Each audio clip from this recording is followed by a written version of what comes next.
Billionaire Robert Langston was known for his ruthlessness in business. At 52, he had built a global empire in real estate, turning bankrupt lands into billion-dollar properties. His towering mansion overlooked the Pacific, filled with priceless art, automated systems, and staff who operated like shadows.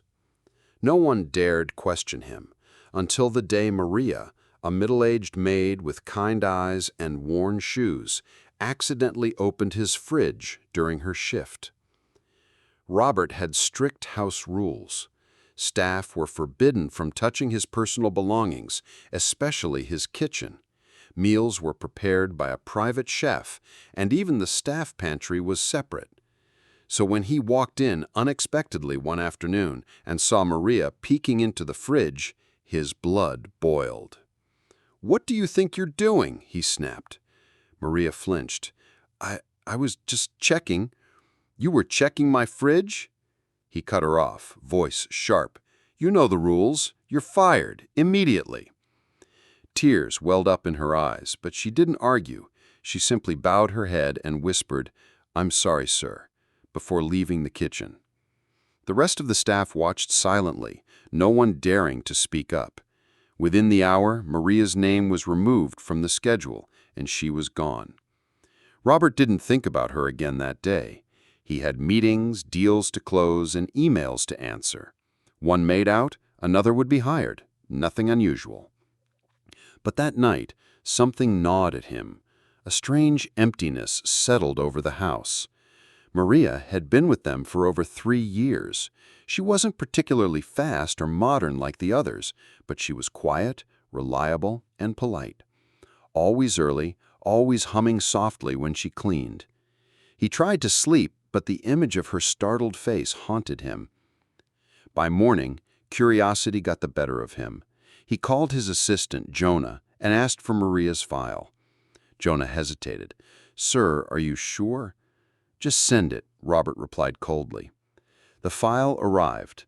Robert skimmed it. Maria Sanchez, age 48, widow, 1 son, 14 years old, no criminal record, excellent references. Previous employers described her as gentle, respectful, and deeply honest. But one note caught his eye. She worked part-time at a soup kitchen on weekends. Why would someone cleaning a billionaire's house still need a soup kitchen? A few days passed, but the discomfort didn't leave him. Finally, he called Jonah again. Find out why she was looking in the fridge. Jonah sighed, then admitted, "Actually, sir, she wasn't stealing or anything. The day you fired her, the chef forgot to lock the kitchen. Maria had seen a note you'd thrown away. It mentioned a charity event about food waste. She wanted to check how much food you were throwing out each week." Robert frowned. "Why?" "Her son volunteers with her at the shelter. They've been struggling to feed over 100 people a day. Maria thought maybe she could convince you to donate leftovers." Silence hung between them.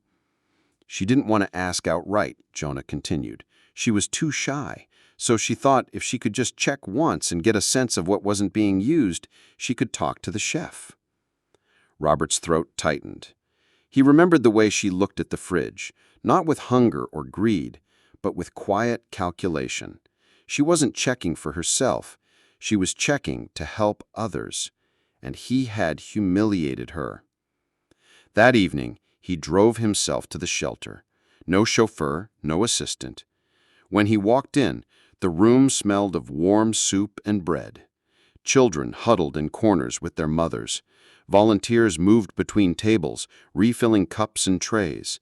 And in the back, wearing an apron and smiling gently, was Maria. She saw him and froze. The ladle in her hand trembled. "I'm sorry," he said, his voice softer than it had ever been. "I misunderstood. I was wrong." Maria looked down. "You had every right, sir. I broke a rule." "I had a rule that didn't deserve to exist," he whispered.